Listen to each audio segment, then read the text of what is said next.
नमस्कार सर्वांना, श्री स्वामी समर्थ. मी माधुरी माझ्या चॅनलवर तुम्हा सर्व स्वामी भक्तांचं खूप स्वागत करते आणि आजच्या व्हिडिओला सुरुवात करते.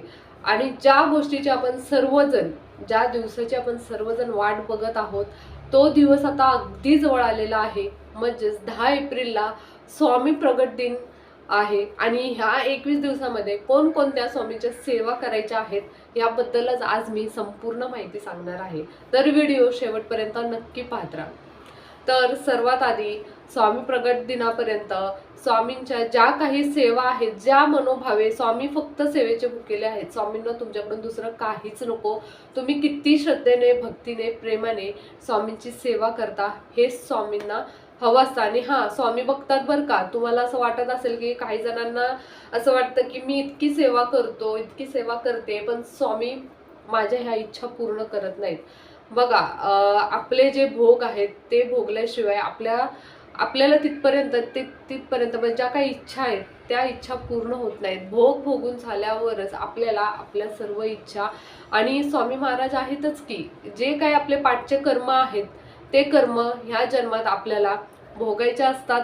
आणि ते भोग भोगून झाल्यानंतरच आपल्या सर्व ज्या काही इच्छा आहेत त्या स्वामी महाराज नक्कीच पूर्ण करतात. म्हणून किंतु परंतु काहीच न आणता आपल्याला स्वामींची रोज सेवा करायची आहे. काही जण काय करतात माहितीये का, फक्त गुरुवारी स्वामीची सेवा करतात. पण असं का करावं? आपल्याला गुरुबळ, आपल्या गुरूंचा आशीर्वाद आपल्या पाठीशी असावा म्हणून फक्त आपण गुरुवारी सेवा करायची का? आपण रोजच आपण जेवण करतो. आपण असं आहे की फक्त गुरुवारीच जेवतो? नाही. त्याचप्रमाणे रोज आपल्याला स्वामींची सेवा करायची आहे. रोज नित्य सेवा स्वामींची करायची आहे. स्वामी फक्त सेवेचे भुकेले आहेत. स्वामींना तुमच्याकडून दुसरं काहीच नको. आता ह्या गुरुवारपासून, येणाऱ्या गुरुवारपासून म्हणजेच 21 मार्च पासून ते 10 एप्रिल पर्यंत आपल्याला कोणकोणत्या सेवा करायच्या आहेत बघा. जर तुम्ही श्रद्धेने, अगदी श्रद्धेने, भक्तीने जर तुम्ही स्वामींच्या या सेवा केल्या तर कितीही तुमचं मोठं संकट असेल, अडीअडचणी असेल आणि संकल्पयुक्त तुम्हाला ह्या सेवा करायच्या आहेत. आणि जरी तुम्हाला संकल्पयुक्त करायच्या नसतील तरीही तुम्ही ही सेवा करू शकता. तर आता 21 मार्च पासून तुम्हाला काय करायचं आहे, स्वामीचरित्र सारामृत ग्रंथाचं तुम्ही पारायण करू शकता. गुरुचरित्र ग्रंथाचं तुम्ही पारायण करू शकता. त्याचबरोबर 11 माळी जप करू शकता आणि 11 वेळा तारक मंत्र तुम्ही बोलू शकता. 21 मार्च पासून तुम्हाला या सेवेला सुरुवात करायची आहे. ते 10 एप्रिल पर्यंत. 10 एप्रिलला स्वामी प्रकट दिन आहे. तर 10 एप्रिल पर्यंत तुम्हाला ह्या सेवा करायच्या आहेत. तर स्वामी चरित्र ग्रंथाचं पारायण तुम्ही कसं कराल, तर तुम्ही रोज एक पाठ करायचा आहे. 10 एप्रिल पर्यंत तुम्हाला 21 मार्च पासून रोज स्वामी चरित्र ग्रंथाचं पारायण करायचं आहे. म्हणजे 1 ते 21 अध्याय तुम्हाला रोज पठण करायचं आहे. तो असेल तुमचा एक पाठ. म्हणजे असे तुमचे 21 पारायण होतील. तुम्हाला जर हे जमणार नसेल तर तुम्हाला काय करायचं आहे, तुम्ही 3-3 अध्याय रोज पठण करू शकता. हेही जमणार नसेल तर तुम्ही काय करायचं आहे, रोज तुम्ही 7 अध्याय वाचू शकता. म्हणजे 3 दिवसात तुमचं एक पारायण होईल. म्हणजे तुमच्या असे 10 एप्रिल पर्यंत तुमचे असे 7 पारायण होतील. म्हणजे स्वामी चरित्र ग्रंथाचे तुमचे 7 पारायण होतील. तर तुम्हाला काय करायचं आहे, संकल्पयुक्त सेवा करायची आहे. म्हणजे संकल्प करायचा आहे. तर संकल्प कसा करायचा, तर उजव्या हातात तुम्हाला एक पळी पाणी, फूल, अक्षदा, हळद कुंकू घ्यायचं आहे.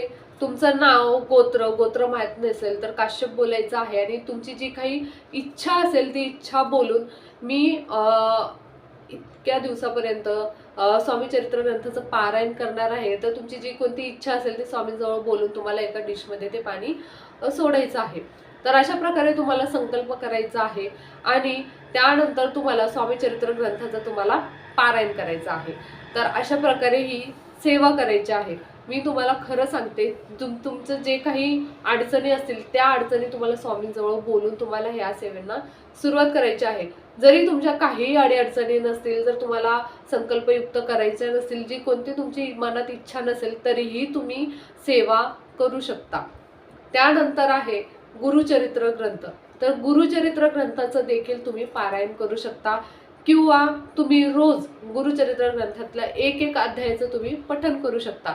त्याचबरोबर तुम्ही स्वामी चरित्र ग्रंथाचंही तुम्ही रोज एक अध्याय तुम्ही पठण करू शकता. म्हणजे तुम्हाला जर रोज तुम्हाला रोज तुम्हाला पारायण करायला जमत नसेल, म्हणजे रोज एक पाठ करायला जर जमणार नसेल, 3 अध्याय 7 अध्याय जर वाचन करायला तुम्हाला जमणार नसेल, तर तुम्ही रोज 21 तारखेपासून 21 मार्च पासून ते 10 एप्रिल पर्यंत तुम्ही रोज स्वामी चरित्र ग्रंथातला एक अध्याय तुम्ही पठण करू शकता. म्हणजेच तुमचा 21 मार्च ते 10 एप्रिल पर्यंत तुमचं एक स्वामी चरित्र ग्रंथाचं पारायण होईल.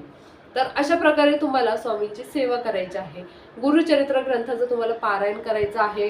त्याचबरोबर आपल्याला 11 माळी स्वामी समर्थ महाराजांचा 11 माळी जप करायचा आहे रोज.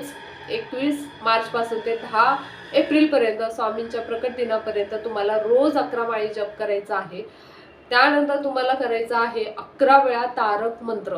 11 वेळा तारक मंत्र बोलायचा आहे. तर एक ग्लास घ्यायचा आहे, ग्लासमध्ये पाणी घेऊन ग्लासवर हात ठेवून तुम्हाला रोज 11 वेळा तारक मंत्र बोलायचा आहे.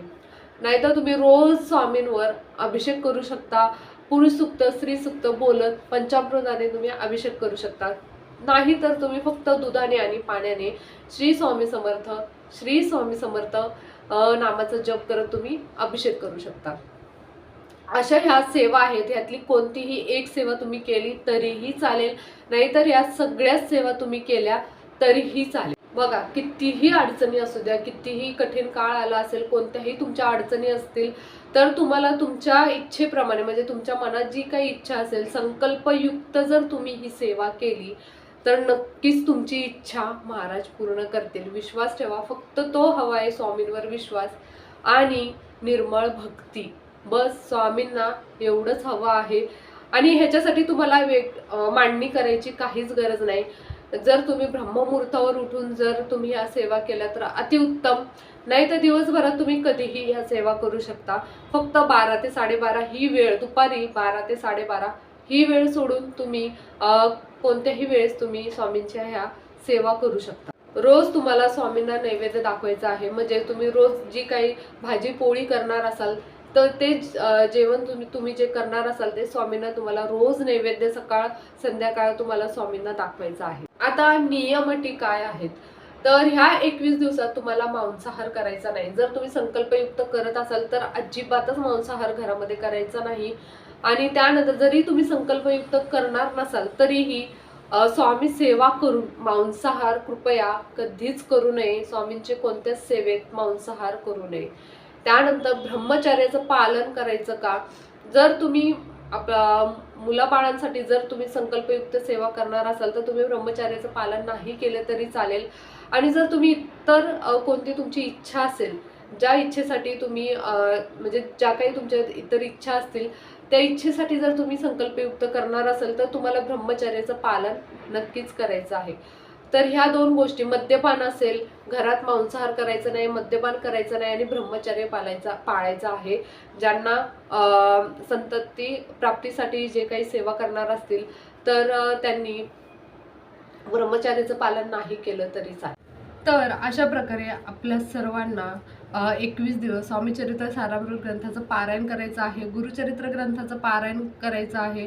11 माळी स्वामी समर्थांचा जप करायचा आहे. त्याचप्रमाणे 11 वेळा तारक मंत्र बोलायचं आहे. तर ह्यातली कोणतीही सेवा तुम्ही करू शकता, नाही तर ह्या सर्व सेवा केल्या तरीही चालेल. फक्त किती तुम्ही श्रद्धेने आणि भक्तीने, किती मनापासून, किती अंतकरणाने तुम्ही स्वामींची सेवा करता हेच स्वामींना पाहिजे असतं. आणि स्वामी सर्वांना, सर्व भक्तांना बघत असतात बरं का, तुम्ही किती मनापासून, किती श्रद्धेने त्यांची सेवा करता. बस स्वामी फक्त सेवेचे भुकेले आहेत. आणि ह्या सर्व जर तुम्ही सेवा केल्या तर नक्कीच तुमचे सर्व प्रश्न मार्गी लागतील. तुमच्या ज्या काही कितीही कठीण, कितीही अडचणी असू द्या, म्हणजे कितीही मोठ्यातल्या मोठ्या अडचणी असू द्या, स्वामी महाराज नक्कीच आपल्या पाठीशी, आपल्या सर्व भक्तांच्या पाठीशी उभे राहतात. फक्त तुम्ही किती अंतकरणाने त्यांना, किती श्रद्धेने, किती प्रेमाने तुम्ही त्यांची भक्ती करता, सेवा करता, बस इतकंच हवं आहे. आणि नक्कीच मी तरी सांगेन की तुम्ही सर्वांनीच 21 दिवस नक्कीच ह्या सेवा करा आणि नक्की अनुभव घ्या. आणि प्रत्येकाला आणि ही सेवा प्रत्येकाला सांगा आणि प्रत्येकाकडून ही सेवा झालीच पाहिजे. ह्या 21 दिवसामध्ये तुम्ही नक्कीच ही संधी सोडू नका. श्री स्वामी समर्थ.